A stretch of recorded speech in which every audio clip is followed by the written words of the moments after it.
paz.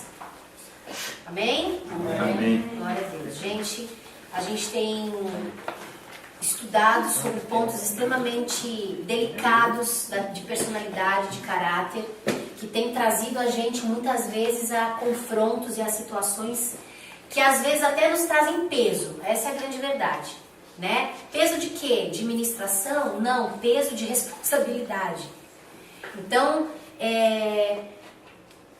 toda vez que falamos de assuntos mais que falam a respeito de quem nós somos, a gente acaba vivendo situações que você tem que lutar contra o seu temperamento, contra aquilo que era você antes, contra o velho caráter, a velha criatura, e encaixar e dizer, Deus, onde eu me encaixo para que eu possa, na verdade, tirar fora os velhos hábitos e entrar no novo pelo Espírito de Deus, que é o fruto do Espírito, né?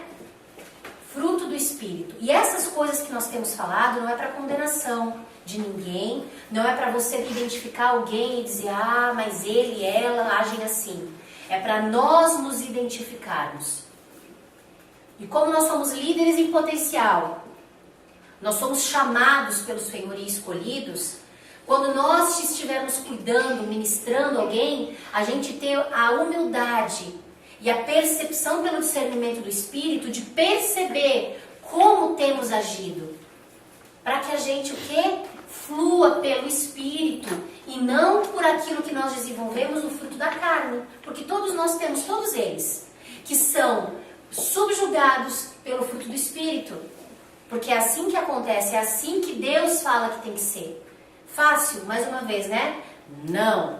Porém, quando nós temos o conhecimento, eu tenho duas opções.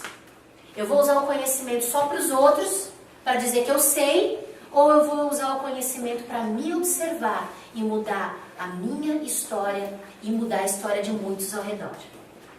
Amém? Então, por isso, transparência, diálogos, conversa, reconhecimentos e não esconder embaixo do tapete quem eu sou. Certo? Tirar as máscaras do nosso coração e da nossa face. Então, terminando o assunto que nós começamos, acerca das raízes do perfeccionismo, vem a crítica, certo? Que é onde nós vamos começar agora. E a crítica é quando o líder apresenta uma postura dominantemente recriminatória. São pessoas subtraídas da capacidade de elogiar e de incentivar. Até mesmo nas raras vezes em que consegue elogiar o subordinado, fica uma deixa de que poderia ser melhor.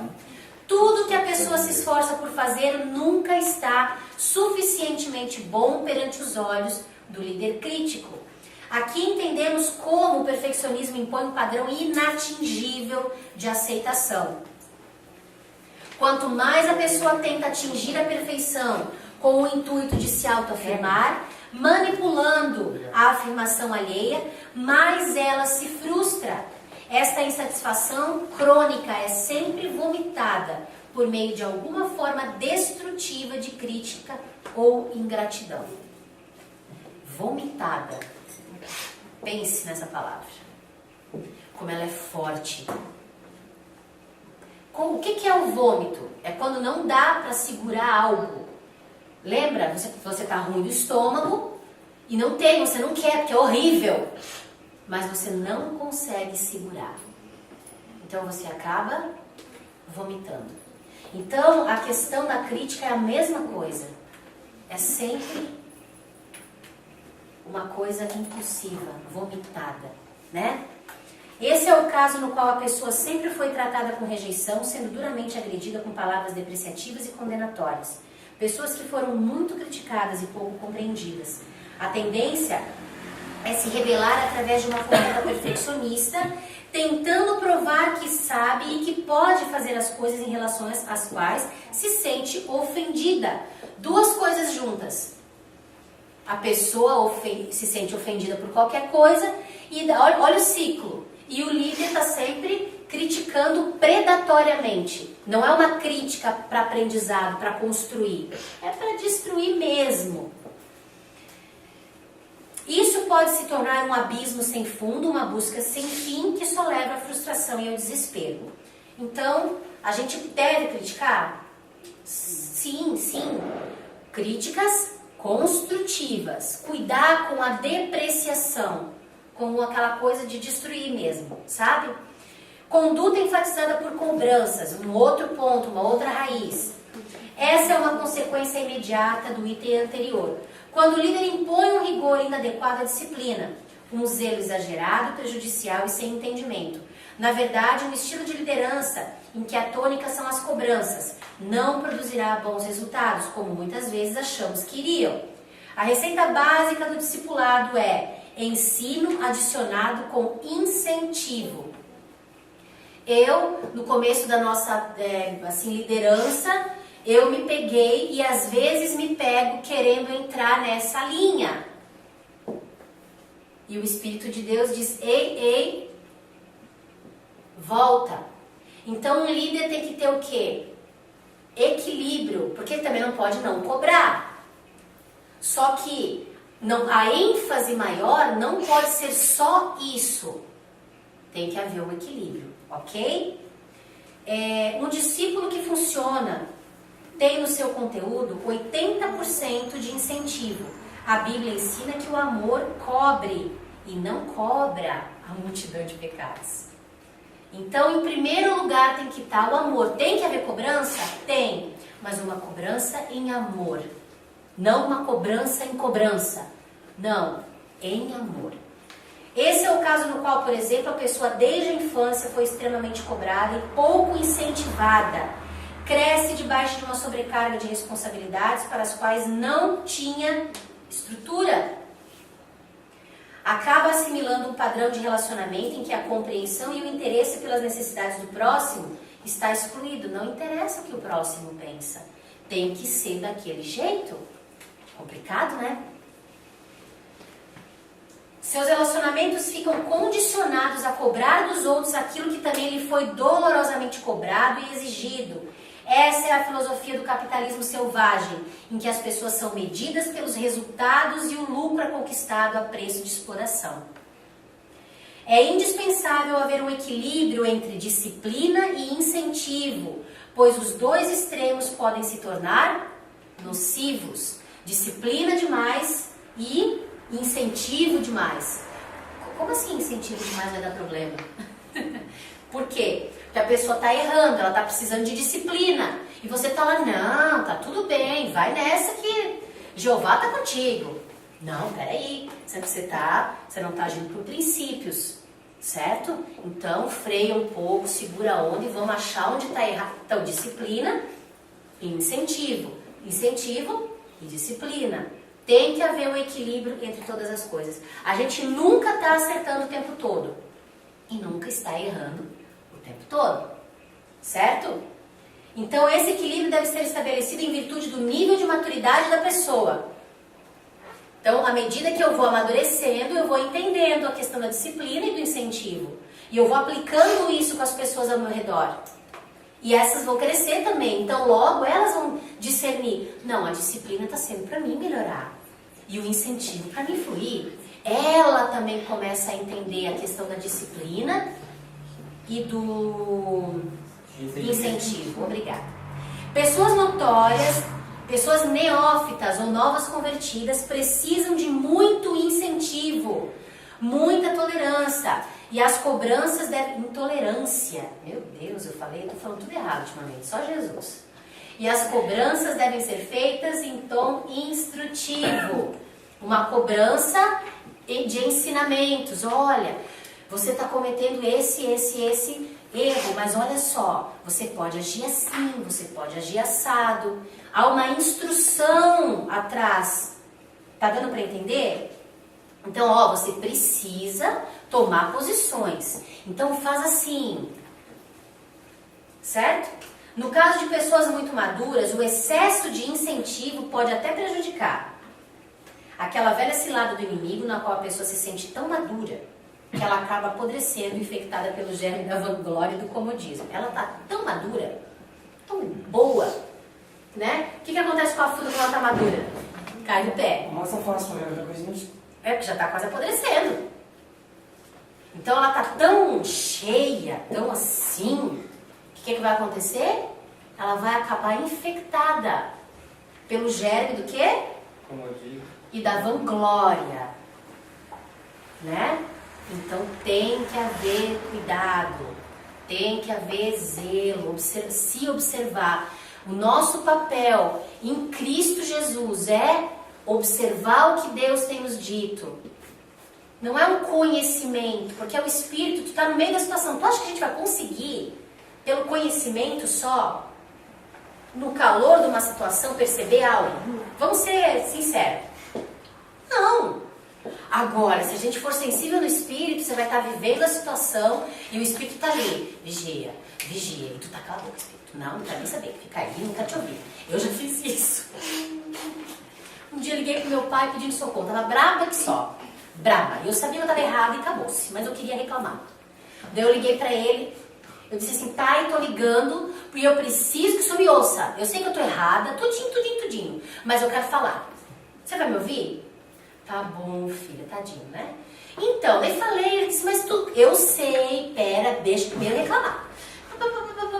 Daí eu terminei, ele disse, mas tu sabe, agora eu posso falar, filha? Meu pai recebeu, eu falei, pode, agora pode. Já tô mais tranquilo. Daí ele falou, então, tu sabe, né, que tu tem que orar mais, então, acerca disso. Daí me deu um sermão enorme. Daí ele disse que eu me sentindo tão bem. Daí eu falei, por quê? Porque eu ministrei a minha mãe da fé. Eu disse pra mim assim. Daí eu disse, tem dia, mas tem momentos que é necessário. Por que não? Por que ele não pode me dar uma palavra, ouvir um desabafo e depois pegar, mesmo que eu saiba, né? Ouvir e parar com mais calma e receber aquilo que eu sei, mas que eu não consegui pôr em prática ainda. Ou que eu já botei em prática, mas eu resolvi por causa da minha teimosia, cruzar os braços e não fazer. Paciência. É o fruto da desobediência, vai ouvir. Só que se eu abrir o meu coração para entender essa repreensão, porque não é uma repreensão, na verdade, é um lembrete, né? Porque você já sabe.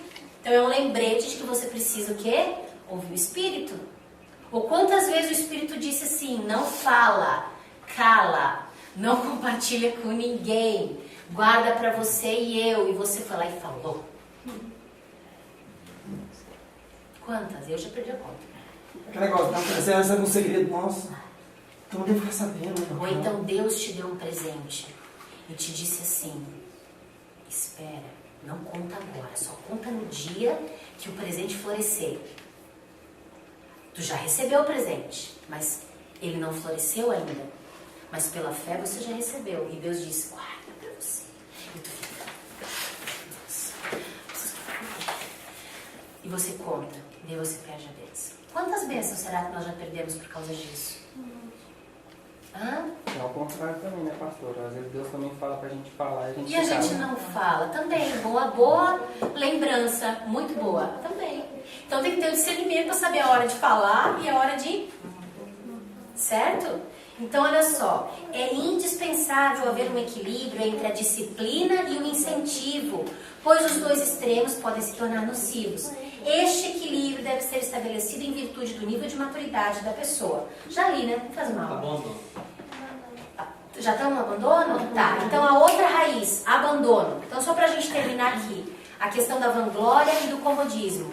É sair, não ficar na zona de conforto porque eu já tenho maturidade, então eu posso ficar aqui e tal, só... Não podemos. E nem a vanglória, que é a questão de tomar glória para si mesmo.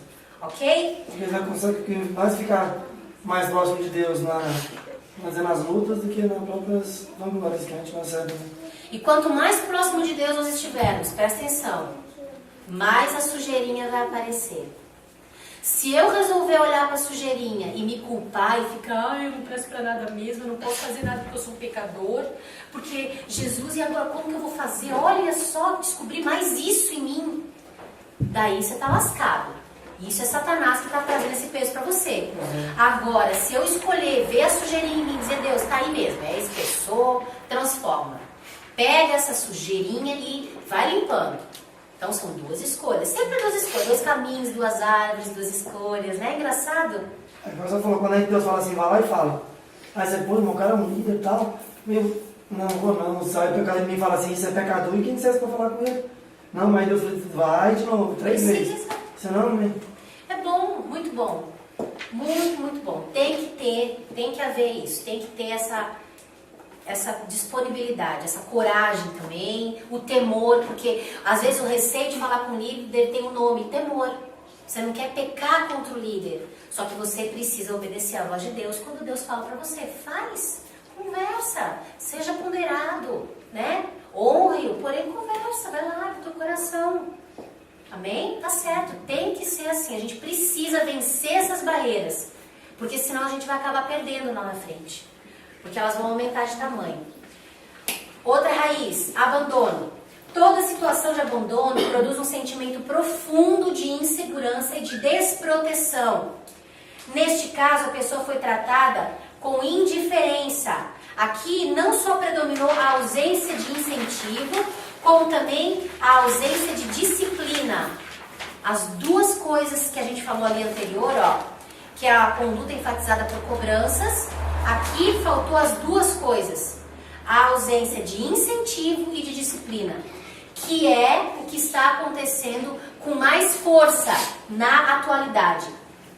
Porque aqui são coisas que são geradas na infância. Não há incentivo e não há o quê? Disciplina. As crianças têm crescido sem disciplina. Têm crescido. Fazem o que querem, agem do jeito que querem, e isso não é bom para elas. Não tem nem a ver com certo ou errado. Tem a ver com fazer bem para os nossos filhos. Tem que haver disciplina e incentivo, as duas coisas. Então, o abandono, ele é a ausência dos dois. A pessoa procura se sentir segura, esmerando-se em algum tipo de atividade.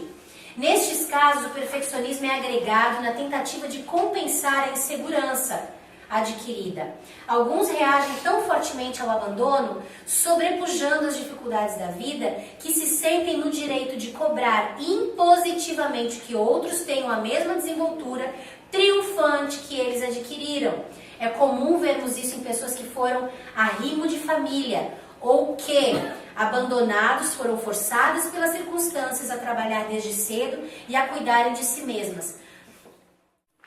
Então a gente vê isso muito comumente nas crianças, nos filhos que são tidos como arrimos de família. O que é isso? É que é responsável de repente pelo pai, pela mãe, e precisam trabalhar cedo porque senão não tem comida em casa, não tem, enfim.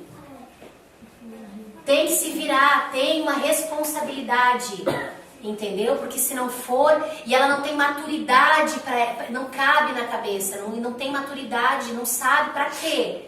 Como assim? Então, o sentimento de desproteção, de abandono, de insegurança acaba entrando e fazendo morada. E o inimigo ama isso, porque daí a criança cresce dentro desse padrão. Quem era para proteger, não protegeu. Quem era para cuidar, não cuidou. Então, dificilmente ela confia nas pessoas. Ou acaba também amadurecendo rápido demais a própria criança. Às vezes a responsabilidade que era com, vamos dizer, os pais ou alguém responsável por ele, que era pra fazer aquele determinado trabalho, e passa pra ele, tipo assim, que resolver e resolver outra coisa. Sim. Ela amadurece rápido demais, e quando ela fica novo, ela acaba querendo impor para essa pessoa aquilo que ela aprendeu quando ela era novinha. Ela acha que tá velha demais, que pode impor aquilo para outra pessoa. Ela perde a adolescência, ela perde a infância, e quando ela chega na fase adulta, ela quer viver a adolescência e a infância, mas não dá mais, passou. Ele tem aquela sensibilidade de criança. Atrapalha, exatamente. Porque perdeu, são fases que não... Só Deus para nos dar a recuperação delas. Crianças que foram colocadas como responsáveis dos irmãos. Eu fui uma dessas crianças, né? A minha responsabilidade de educar, de criar, de cuidar, de banhar, de dar comida, de nananã, de lalala. Não era a minha responsabilidade, mas me colocaram nessa responsabilidade. O que acontece? Eu não tinha tempo de brincar de boneca, minhas bonecas eram minha irmã, tadinha. Né? Isso gerou tanta coisa, gente. Não gerou só coisa boa, não. Depois que Jesus entrou, tive que ir atrás para consertar muita coisa. E tem coisa que não dá para apagar da memória de ninguém. Nem da minha, nem da deles. Né? Então, olha só, é comum vermos isso em pessoas que foram arrimo de família ou que, abandonados, foram forçadas pelas circunstâncias a trabalhar desde cedo e a cuidarem de si mesmas. Se não cuidasse de si mesmo, como é que ia comer? Como é que ia morar? Como é que ia viver? Como que a mãe ia se virar? Por se desenvolverem dessa maneira, conseguindo sobreviver e a conquistar alguns ideais, um sentimento sutil de superioridade se infiltra, levando-as a menosprezarem os outros que não tiveram as mesmas dificuldades na vida que elas tiveram.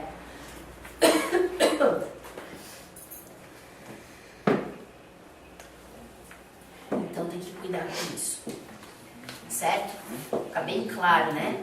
Eu fiquei tentando contar uma vez, minha situação, tipo, tinha uma pessoa mais velha, tipo, vamos por base aí 10 anos, né? 8 a 10 anos. Tinha um irmãozinho pequeno, o pai e a mãe já na festa de aniversário, tinha cama elástica, tinha tudo. Me doidinho pra dar com a cama elástica, uma vez o pai tinha mandado a mãe pagar. Aí vai cuidar dos seus irmãozinhos, vamos ali.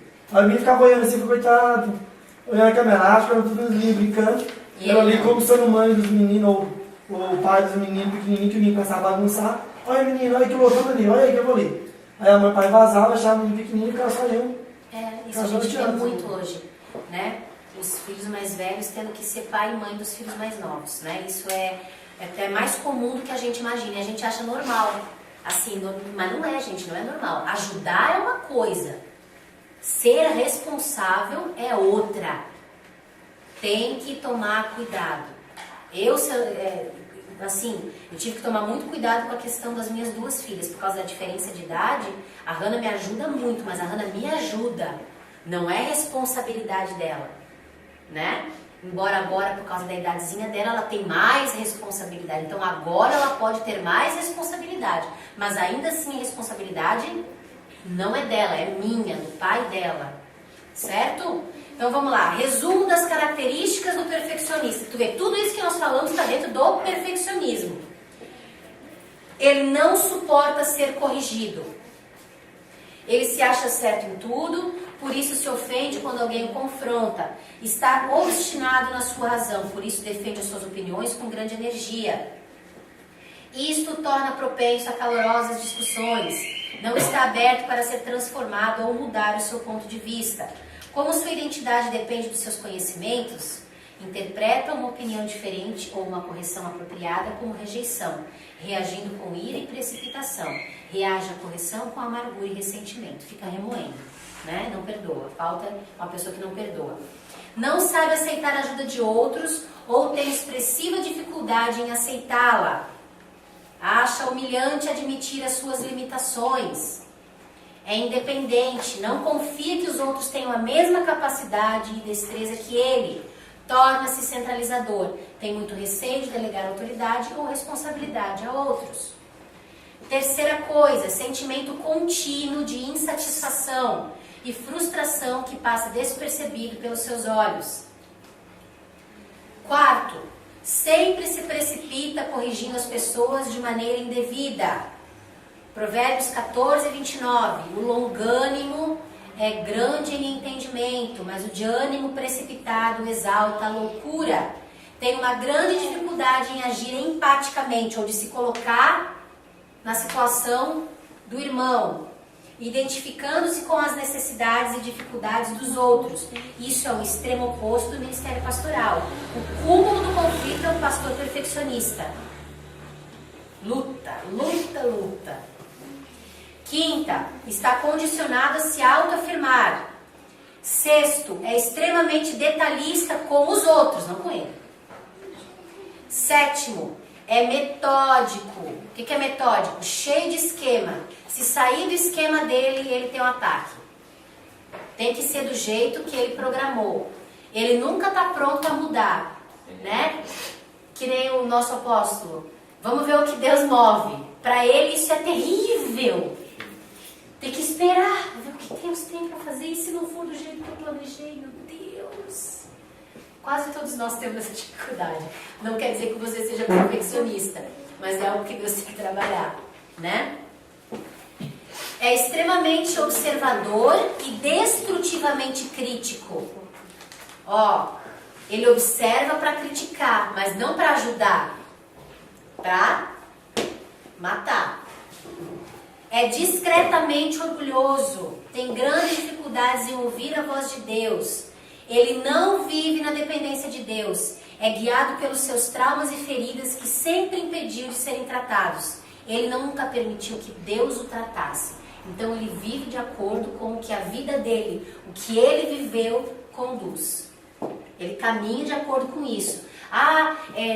Eu fui assim, eu me virei assim, Deus sempre esteve comigo, eu estou aqui. Mas não mudou e não quer mudar. Como que nós devemos contar os nossos testemunhos? Eu fui assim, agia, tal, mas Deus tem me transformado. Eu não aceito mais ser dessa maneira. Se hoje eu ainda não venci, em nome de Jesus, amanhã eu vou vencer. É um dia de cada vez, ok? É invejoso, não suporta que os outros o superem. Ele tem que estar sempre em primeiro lugar. E o 12º, para o perfeccionista, o amor não é incondicional. Ele tem um preço. O amor precisa ser merecido. Não entende a generosidade e a misericórdia. Chega até a ficar indignado quando alguém é abençoado. Só ele pode ser abençoado. Recebendo algo que não merecia ou que ele merecia mais. Poxa, eu ouvi isso uma vez de uma pessoa. Como que a senhora que fez tudo aquilo, porque conheceu meu testemunho não é nem um pouco assim fácil, né? Como que a senhora que fez todas essas coisas tem todos os dons do Espírito, o fruto do Espírito desenvolvido, e eu que nunca fiz nada errado, quase, fiz uma coisa ou duas, não tenho nenhum. A pessoa se indignou e ela disse pra mim, eu mereço. Ignorância. Eu fiquei parado olhando assim, como que faz pra merecer? Eu falei, filha, ele não merece. O primeiro ponto é assim, entender que você não merece ser o melhor que você der. Você tem que entender que você é esse lixo mesmo, como diz Paulo. E daí ele vai te transformar em algo que ele tem pra você. Mas eu sou tão boazinha. Eu tô falando isso porque era assim que a pessoa era. Eu sou tão boazinha, tão fofa. Eu não fiz nada, eu não fiz nada, sempre querida. Tô ali ajudando, abençoando. Não desejo mal pra ninguém. Como é que são as frases? Me ajudem a achar. Não desejo mal, não faço mal, né? Sou fiel, pago minhas contas. Fala com todo mundo, ajuda os pobres, os oprimidos, não sei o quê. Não adianta. Nada. Coração tá bom. Se você tá fazendo isso pra, como fala? Deus, fazer uma troca com Deus, cuidado. Né? Por que cuidado? Porque Deus não faz trocas. Deus simplesmente te ama e me ama e acabou. Você pode ser a melhor pessoa do planeta Terra, Ele te ama do mesmo jeito. Tu pode ser a pior, Ele te ama do mesmo jeito. Não rola a questão da santidade. Não é que daí você vai poder entrar no Santo dos Santos, ou morar com Ele, porque Ele é santo. Mas amar, Ele deu o Filho dele, não por alguns. Ele deu por todos, independente de aceitarem ou não. O que Jesus falou na cruz? Perdoa-os, pois eles não sabem o que fazem. Ele perdoou antes mesmo de que eu e você nos arrependêssemos. Antes mesmo de que você e eu tivéssemos nascido. Você já pensou? Você já chegou na frente de alguém que você sabe que você tem razão, que você tá no prumo, e você tem que pedir perdão e a pessoa dizer assim, não, tudo bem, você está perdoado. E tu está esperando, não, me perdoa e tal. E a pessoa diz, não, tu está perdoado, é isso mesmo e tal, e tu tem que ficar quieto e com vontade, né? Já aconteceu? Comigo também já aconteceu. Mas é isso aí. Na maioria das vezes não vai ser recíproco. Com Jesus não foi, porque seria conosco. Às vezes Deus abençoa, né? Mas não é sempre. Você não merece, não adianta achar que merece. Esqueçam de barganhar com o Senhor, de querer fazer troca. Senhor, mas eu sou bonzinho, então o Senhor pode ser bonzinho comigo? Senhor, eu estou fazendo tudo que o Senhor manda, me unge, vai. tua motivação está corrompida. Senhor, eu tô aqui, Senhor, e aí, qual é o próximo passo? Eu quero estar no centro da tua vontade, eu quero caminhar. E agora? Quando tu menos espera, acontece? Você mereceu? Não. Mas muitos acham que merece, né? Eu e a Edinho, nós vivemos uma situação que a gente tinha certeza que ia ser ungido. E a gente fala, meu, que veneno. Sério, Deus tratou nosso caráter fundo. Daí a gente foi perguntar, mas o que está acontecendo? Meu Deus, por que todo mundo foi? A gente está fazendo alguma coisa errada? Conta pra mim. Não, mas assim, eu analisei que isso não era. Porque vocês não são evangelistas, a gente ia ser ungido evangelista. Vocês não são, mas vocês, tudo bem, vocês fazem esse papel, mas não é o chamado de vocês. E presbítero e missionária, porque é a questão das escadinhas que a gente também não usa aqui, tá? Mas enfim. Não é presbítero e missionária. O que eu vou ungir vocês? Mas hoje eu entendi. Mas Deus trabalhou. Nós ficamos moído. Eu Guadinho não, eu vou falar por mim. Ele é mais sossegadão, mas eu fui acabada. Então assim, Deus pegou a gente e fez esse tratamento. Foi mais comigo. E eu fiquei assim, poxa. Não tô entendendo. Por quê? Porque a gente realmente não era nem aquilo nem outro. E Deus mais tarde veio nos ungir direto pastores, e depois apóstolo, eu fui ungido apóstolo, eu fui ungido apostila, né? Nós fomos ungidos juntos, e depois veio a confirmação do ministério profético. A gente não era realmente. Como é que, né? E Deus sabia do nosso coração, sabia onde também tinha que trabalhar. Mas na época, não foi fácil não. Todo mundo lá chorando, se acabando, felizes, contentes, e eu assim... Casar na vida. Vamos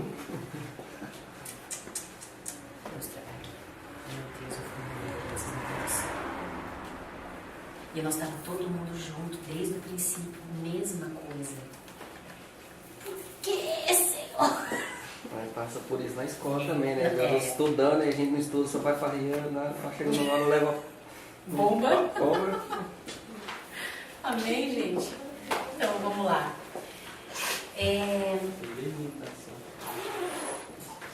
Dizendo, a questão do perfeccionista e o amor não é condicional, tá?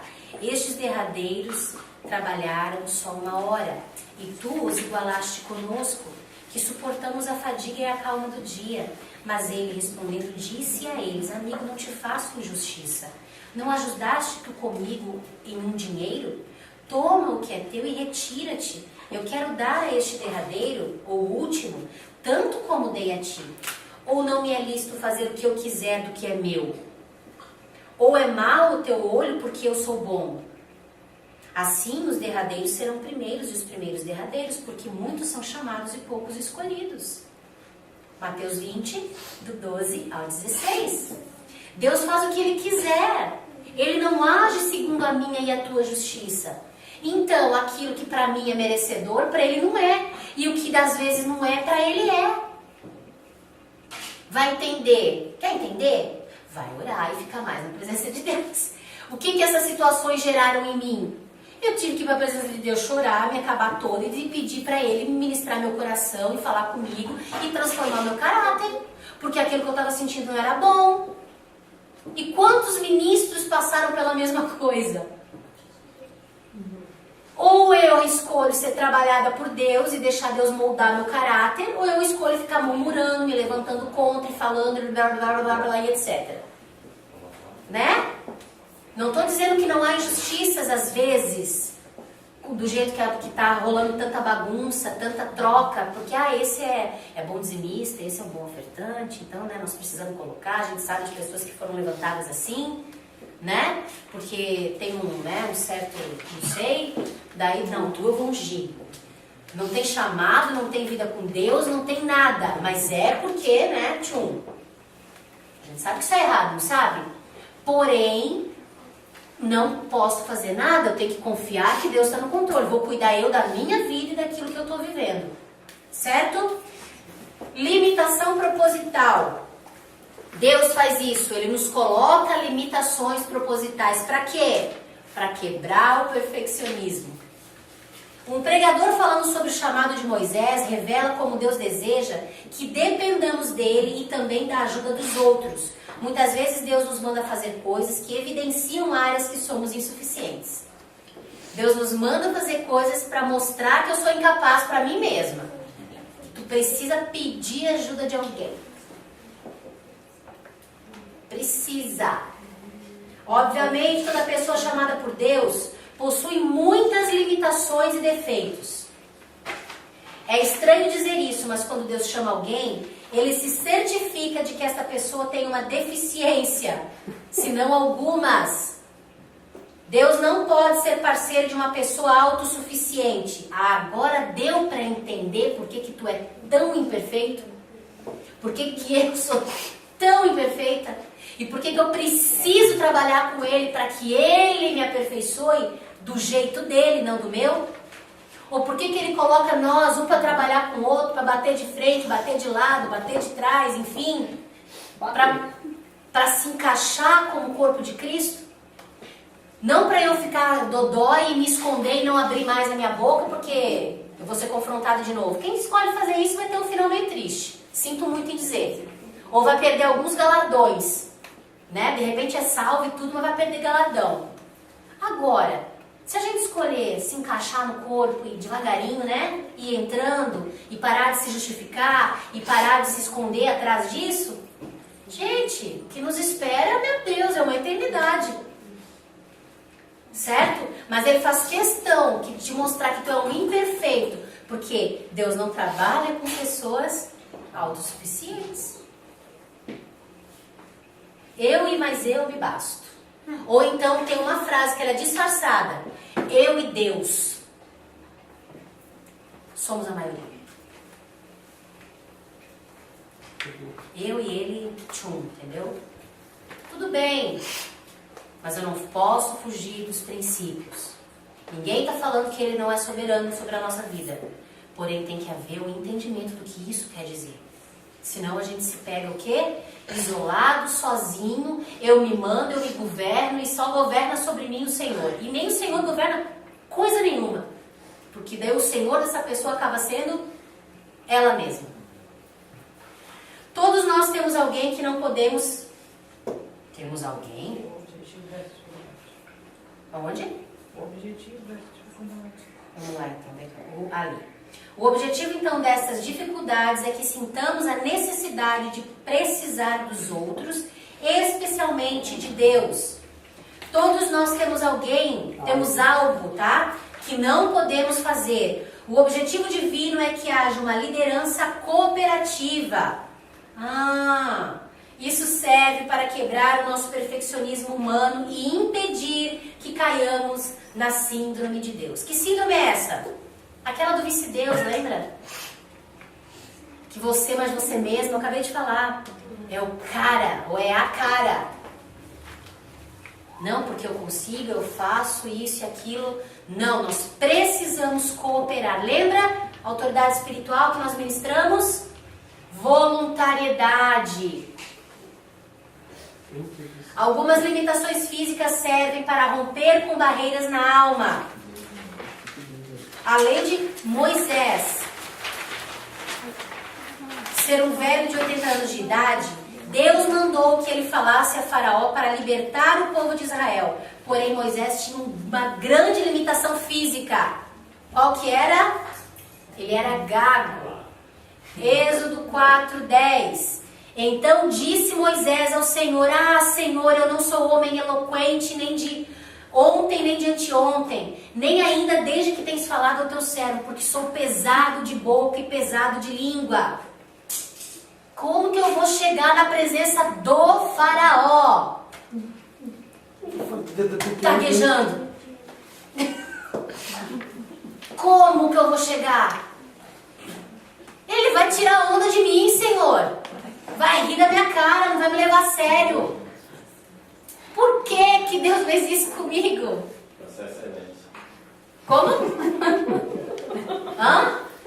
Por favor, por favor. Processo excelente. Processo é lento.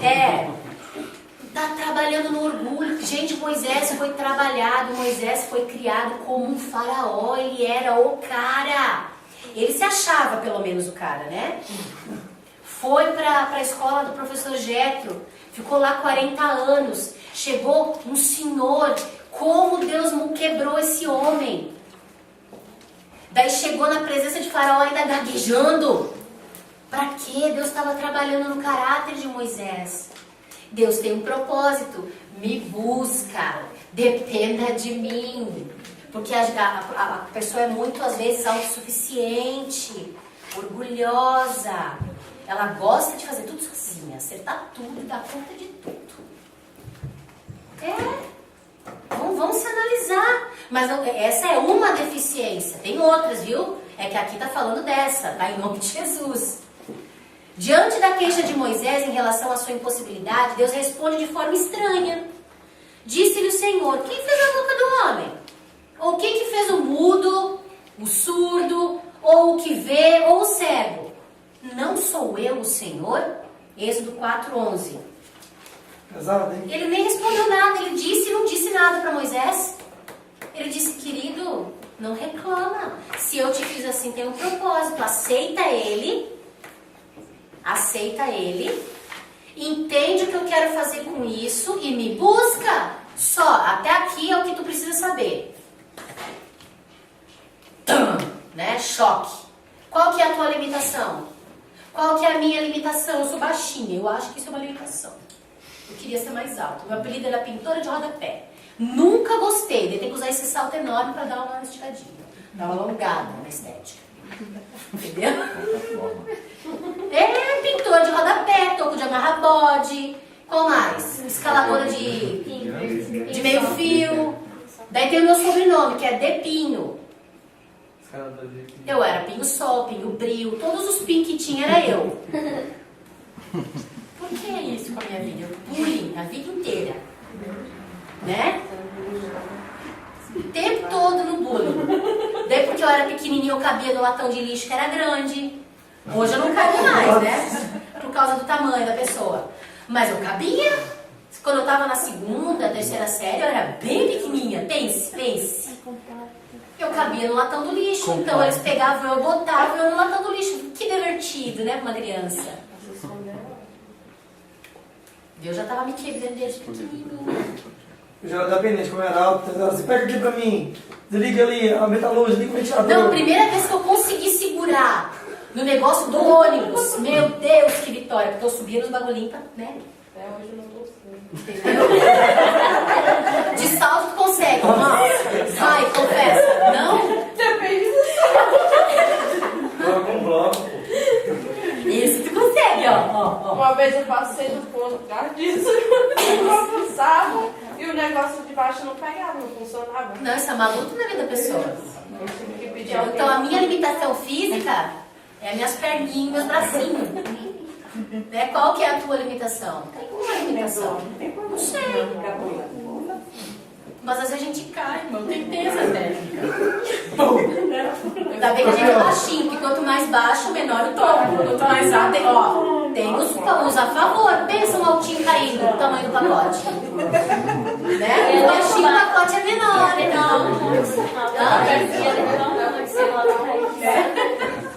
Então, gente, essa faz para o vosso ofício, né? A pessoa que, quem ouve, não consegue o silêncio, quem não ouve consegue meditar muito mais, às vezes, parar e relaxar. Por quê? Porque hoje está tudo muito barulhento, muito. Não há um sossego aqui dentro. Então, já pensou que legal sair pra gente fazer o clique, desligar? Oh, Deus, desligar. É que nem quando tu liga o computador quando ele é antigo, esse aqui, né? Era pré-histórica. De noite, altas horas da noite. Daí tu desliga. Gente, vocês já pararam pra perceber o silêncio que envolve a residência? Parece que tinha um avião dentro de casa. Parece aquela queda d'água, o barulho. Entendeu? Então, assim, é umas experiências assim. Oi. Teve uma vez que eu fui dormir de aparelho aqui na casa da minha sogra. E lá é o quintal grande, né? Ficava escutando. Ai, Jesus. Eu falei, meu Deus, como é que você consegue dormir? Falava pra Eduardo, né? Mosquitinhos. É. Eu falei, não, barulho, ó. Viu? Ó, tem os prós, tem os contras, mas tem os prós também. Aí, passa um pouquinho, meu marido. Matando os mosquitos. Começa. Ai, daí não tem como desligar, né? Aí começa a mexer na cama, aí levanta, aí vai dar uma bichinha e vai dar. Então. Então vamos lá. Deus é responsável por certos defeitos que temos. Ele os criou. Deus sabe não apenas o que você tem, mas também o que você não tem. Certos defeitos e dificuldades são intencionais. Certos, tá? Não todos, tá? Tem coisa que não dá. Deus me fez assim. Não, peraí, vigia. Deus explica então para Moisés: Moisés, eu sei que você não pode falar porque eu sou mesmo quem fiz você incapaz de falar. Fui eu. Entendeu, Moisés? Não fui eu que fiz a boca? Né? Você não está entendendo que foi eu que te fiz, então eu sei que tu não consegue falar. Calma. Deus podia curar Moisés? Claro que sim. Quem que fez a boca de Moisés? Deus sabe qual que é o seu defeito, porém se é Ele quem está te comissionando, pare de reclamar e diga logo sim para o propósito de Deus. Ah, mas eu não tenho capacidade, eu não consigo, eu não tenho coragem, eu tenho vergonha, eu não sei, eu não consigo falar bonito, eu não oro igual fulano, eu não medito igual ciclano, as minhas palavras não são tão assim profundas. Ei, o teu parâmetro não é alguém, é Deus. Se Ele te chamou, Ele vai capacitar, e Ele sabe cada defeito. Ele sabe que tu acha que tu não é capaz, ou Ele sabe que tu acha que, enfim, Ele sabe. Mas se Ele te chamou, obedece. Vai que o resto Ele vai fazer. Confia. Ok? Não fez ninguém igual, né? Cada um tem uma qualidade diferente. Se junto, lutando, torna completa, né, na verdade. Não. Comissionando é enviando, preparando. Não deixe o seu perfeccionismo frustrar os desígnios de Deus para a sua vida. O defeito não é empecilho, mas é uma limitação proposital. Por isso ele diz, Êxodo 4:12, vai, pois agora, e eu serei com a tua boca, e te ensinarei o que has de falar. Já começa na escola, gente. O professor faz uma pergunta e o aluno tem que responder. E ele sabe, mas por causa dos que os amigos vão dizer, se ele errar, olha o perfeccionismo, ele não fala. Porque ele não pode errar. Porque os camaradas vão encher o saco, depois vão ficar no ouvido. Isso é tudo perfeccionismo, um pouco de orgulho. E filho, abre a boca e fala. Aprende. Se tiver errado, tu vai aprender algo para acrescentar. Mas se você não tentar, você não vai nem poder nem aprender nem ensinar. Não tem nada a perder. A vergonha, a timidez que seja, ou qualquer coisa parecida, ela só tem uma coisa, gente: orgulho, tá? Porque a gente não quer expor a gente mesmo ao ridículo. Porque pra nós é isso que rola na cabeça. Vou ser ridicularizado. Mentira. Isso quem fala pra gente é o diabo, pra nos deixar o quê? Limitados. Claro que nós vamos chegar tocando horror, né? Não é isso que eu tô falando, em nome de Jesus. Ah, vou falar tudo também. Calma, pega leve. Né? Ó. Mas deixa, fala, ouse. Use as suas capacidades. Viu? Viu? Você não, embora que fale errado, mas fala, professor, eu vou falar, agora não sei se está certo ou está errado. Mas está tentando. Mas está tentando, né? Isso. Tem pessoas que às vezes deixam de ganhar notas ótimas por causa disso. Pontos na escola por causa disso. Né? E aqui no nosso meio, gente, como a gente pode crescer? Você sabia que quando a gente fala determinadas coisas, a gente interioriza melhor? A melhor maneira de aprender é quando você... É assim, por isso que a gente quer o que é legal quando a gente está conversando. Diálogo, né? Porque é muito melhor do que você só ouvir. Tá? Então vamos lá. Devemos obedecer a Deus mesmo com as nossas deficiências e limitações. Mas será que Moisés não deveria ter aguardado a cura? Não, Deus, eu vou deixar o Senhor me curar completamente. Não! Deus deixou claro que ele não seria curado. Não adianta, Moisés. Vai lá. Deus explica a Moisés que ele vai ajudá-lo em relação à sua deficiência. Talvez quando Deus disse que ele seria como a sua boca, Moisés tenha pensado que Deus iria curá-lo. Mas não era isso. Na verdade, Deus tem todas essas coisas sob controle. Ele já arranjou e planejou tudo para o nosso sucesso. Podemos ser bem-sucedidos mesmo com nossas deficiências. Só precisamos confiar nele e não em nós mesmos. Não estou afirmando que isso é algo fácil de fazer. Tá? Não, mas Deus não pode me curar? Pode, só se Ele quiser. Não sei.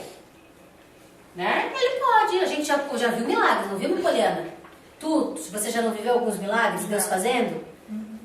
Deus pode curar você definitivamente? Pode. Até agora, até o presente momento, ainda não aconteceu. Mas não significa que Deus não está no controle. Algumas outras pessoas que estão buscando cura em algumas coisas. Deus já curou completamente algumas coisas? Não. Mas não significa que Ele não vai curar. Mas não curou ainda? Vamos embora com o que tu tem. Vamos seguindo o alvo. Eu acredito que às vezes Ele quer do jeito que eu sou. Sim, pode ser. Você é diferente. Você é o quê? Peculiar. Né? Eu também sou baixinha, peculiarmente baixinha. Tenho os braços mais compridos que as pernas. Eu já percebi isso. Não é legal perceber essas coisas, mas é. Entendeu? Faz parte. Sabe? Então, Deus gosta de mim assim, mas o quê? Meu marido também, então, show. Moisés, então, tenta desistir. E a gente nunca tentou desistir por causa das nossas deficiências? Uma das maiores infelicidades é usar as nossas fraquezas como pretexto do fracasso e da desistência. Ele pede que Deus envie outro no seu lugar. Ele, porém, disse: Senhor, envia por mão daquele a quem tu has de enviar. Olha a teimosia do Moisés. Quando Deus te dá um sonho, quando Ele te manda que faça algo, quando Ele te dá uma visão, não insulte a Deus falando que você pode ou não pode. Porque Ele jamais te chamará para fazer algo que Ele não te capacitou para fazer. Quando eu começo a dizer: eu não consigo, eu não posso, eu não dou conta, não sei o que lá, você está insultando a Deus com o seu orgulho, com a sua soberba e com a sua altivez. A autoridade está de boa, né? Não está dizendo o seguinte: Deus, o Senhor não sabe o que o Senhor está falando. Resumidamente, é isso que eu estou dizendo para Deus. Pesado, né? A gente já tinha pensado por esse ângulo? Pois é, mas é isso que a gente está falando. O Senhor não sabe o que o Senhor está dizendo. Presta atenção, Deus. Como? Vai. Não, mas espera aí. Vamos lá. Mais do que isso, Deus tem algo providenciado em relação ao nosso defeito. O que Ele disse para Moisés? Êxodo 4, 14 e 15. Então se acendeu a ira do Senhor contra Moisés e disse: Então não é Arão o levita teu irmão? Eu sei que ele falará muito bem, e eis que ele também sai ao teu encontro, e vendo-te se alegrará em seu coração. E tu lhe falarás e porás as palavras na tua boca. E eu serei com a tua boca e com a sua boca, ensinando-vos o que haveis de fazer. Então, por causa da incredulidade de Moisés, da falta de confiança, Deus ficou bravo, acendeu-se a ira. Não tem teu irmão Arão? Então tá, vai que tu vai encontrar com ele, e eu vou falar então através da boca de Arão. Leva Arão contigo. Mas é a misericórdia, né? Mas Deus aqui, eu creio que Deus estava querendo dar um nó a Moisés. Mas ainda bem que ele tem aquele fruto, né? Paciência, longanimidade, bondade. Então alguém tem a resposta para a sua limitação. De fato, qualquer defeito que você tenha não será empecilho para você cumprir o propósito de Deus. Antes, porém, te levará a uma interdependência. Lembra que nós aprendemos sobre a interdependência? A questão do todo, do um precisar do outro. Maturidade gera primeiro independência, que depois vai gerar interdependência, que é a alma do conceito da liderança, a liderança cooperativa. Nada de nos isolarmos ministerialmente no nosso perfeccionismo. Todas as pessoas têm um potencial de liderança. Todas nasceram para fazer algo junto com os outros, não sozinhas. Ninguém nasceu para fazer tudo ou para fazer qualquer coisa sozinho. Certamente Deus tem aquelas pessoas que estão esperando por você. Então Deus usará essas pessoas para nos ajudar e também para nos lapidar. Já falamos disso. Arão é como aqueles irmãos que têm o que nos falta. Você não pode cumprir o seu propósito sem eles. Quando você diz sim ao sonho de Deus, você vai liberar o ministério e a liderança de outros. O sim de Moisés liberou a liderança de Arão. O perfeccionismo nos isola dos outros. Temos medo de delegar e de confiar. E isto precisa ser vencido. Não tenha medo de contar com as pessoas que Deus tem para você. Delegue e tenha paciência com os erros delas, lidando responsavelmente com os mesmos. Quando aprendemos isso, vencemos o perfeccionismo. Então, como vencer o perfeccionismo? Quantos de vocês aqui se encontraram em alguma coisa nisso tudo que nós ministramos agora? Que é tudo perfeccionista, vocês perceberam? Quantas coisas, quantas raízes, quantos começos, quantos meios e quantos fins? Quantos de vocês se identificaram com alguma coisa ou outra? Todos nós, né? Então, o que a gente vai fazer para vencer as coisas que nós identificamos? Agir em espírito oposto e dizer, não, então, Senhor, é isso aqui que está me atrapalhando? Então, quando isso vier à tona, eu vou fazer justamente o contrário do que o meu perfeccionismo, do que o que eu identifiquei diz. Eu vou chamar alguém. Não, tu pode te virar sozinho. Tem coisas que sim, tem coisas que você já tem capacidade para resolver. E tem outras que você quer um amigo ao redor de você, mas não pode ser uma dependência. Então nós vamos parar por aqui hoje, tá? Terminamos este assunto, certo? E semana que vem a gente começa falando do esquema Jezabel, tá? Quer falar alguma coisa? Ah, pois é. Então, semana que vem nós vamos estar conversando acerca do esquema Jezabel para dar continuidade a esse assunto. Isso aqui é o que é perfeccionismo, né? Enfim, que está tudo englobado nas questões das distorções da liderança e como acabar com essas distorções, como acabar com, vamos colocar assim, com a infiltração de Satanás, isso, e com a infiltração de Satanás dentro do povo de Deus. Não existem pessoas perfeitas, mas existem pessoas dependentes do Espírito de Deus. Se Deus nos dá armas, por que nós vamos usar? Por que nós não vamos usar? Vamos usar as armas com poder, autoridade e sem negligência, amém? Deus abençoe e até semana que vem. Aleluia!